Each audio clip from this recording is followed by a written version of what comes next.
5 books and counting. The Tales from the Omni Vault continues to expand as a universe.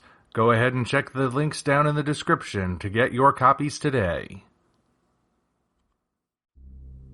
Hello ladies and gentlemen, I am the Omni Viewer, and although it's a bit overdue, this is the second Patreon request video, this one suggested by my very good friend Thomas Nickel. He requested a trio of short stories from an anthology by another author he knows. That author is David Busboom, the anthology is Every Crawling Putrid Thing, and the first short story is entitled Can't Stop Here. In this story, the unnamed narrator is driving home from his girlfriend's place on a dark night. They spent the evening watching 1 million years BC, and their time appears to have ended with an unresolved discussion about taking some big steps with their relationship that the narrator isn't sure he's ready for. His drive brings him down a wild and eerie stretch of road, and the narrator, alone and with no phone signal, finds himself surrounded by a horde of giant bats who give way to reveal lizards so huge they could only have stepped out of a cheesy, low-budget dinosaur flick. According to the notes, this story was inspired not just by classic dinosaur movies, but also by a real stretch of road that David Busboom would drive to visit his then-girlfriend's home. He would imagine monsters living there, and thus wrote a story about encountering those monsters. In this case, the monsters are inspired by the tradition of the Slurposaurus, those common lizards done up in spikes to look vaguely like dinosaurs. Technically, one of those does appear in 1 million years BC, though it usually gets overshadowed by the stop-motion dinosaurs of Ray Harryhausen. Slurposaurs are often considered goofy, but here they're written as downright terrifying beasts that will kill the narrator if he doesn't act.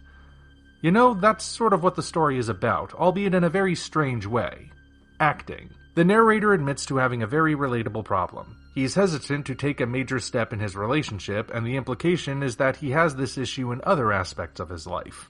Based on his taste in movies, he enjoys the escapism of fantasy, but based on his account of the conversation, he's a bit on the timid side when it comes to living. Spoilers ahead, but by the end, the narrator realizes that the only way to survive against these monsters that surround him is to fight, and in the final lines of the story, he speaks of becoming Tumac of the Rock People from the very movie he just saw. This ending is very open to interpretation. Are these monsters real or imagined? Is the narrator finding the bravery to move forward in a fight-or-die encounter with monsters?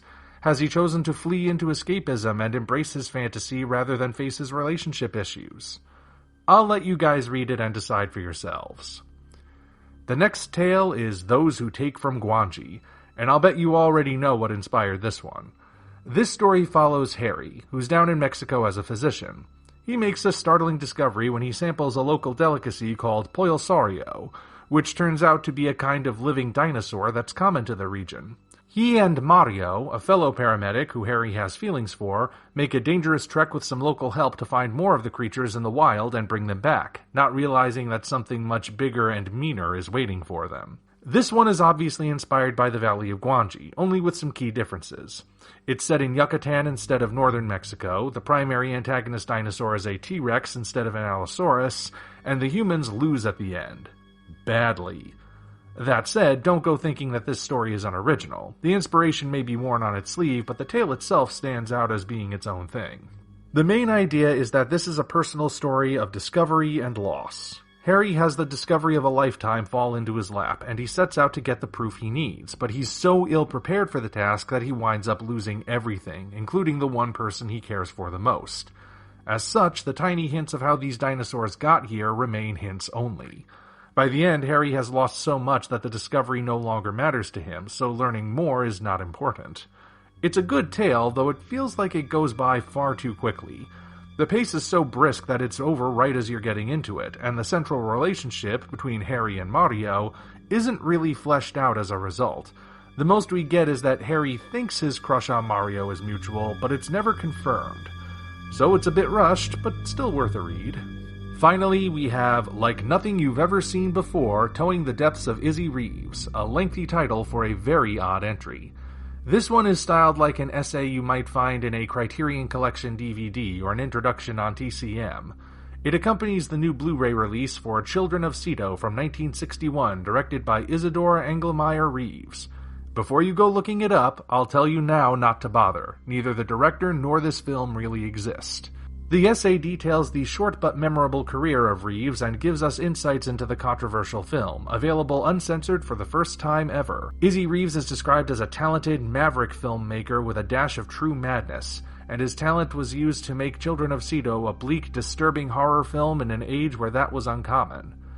As you read on, though, it becomes clear that something is very wrong with this movie.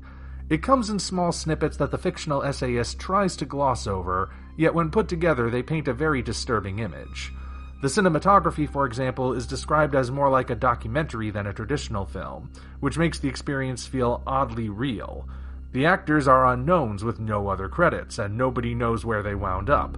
The violence is described as especially disturbing, even in its censored form, and the monsters, called Dinosaurs, look so real that nobody is sure what special effects method was used to make them. Combine those tidbits with how Reeves was going through a dark period in his life, and the resulting image feels like Shadow of the Vampire by way of King Kong. I must confess, though, that this story left me sorely disappointed when I finished it. Why, you may ask? Because when I was done, I wanted to watch Children of Cedo, and as mentioned, it's not a real movie. Then again, any short story that can leave me yearning for something that doesn't exist has clearly struck the right chord, so kudos to Mr. Busboom for that. In the end, based on that sampling, I'd say these stories are definitely worth checking out. Now I just have to read the other stuff in the collection, but I'll do that on my own time. Until such time as we meet again, this is the Omni Viewer signing off. Thank you all for watching. Now be sure to head down to the description to check us out on other platforms, as well as find links to the 5 current books in the Tales from the Omni Vault universe. Again, thank you all, and we'll see you next time.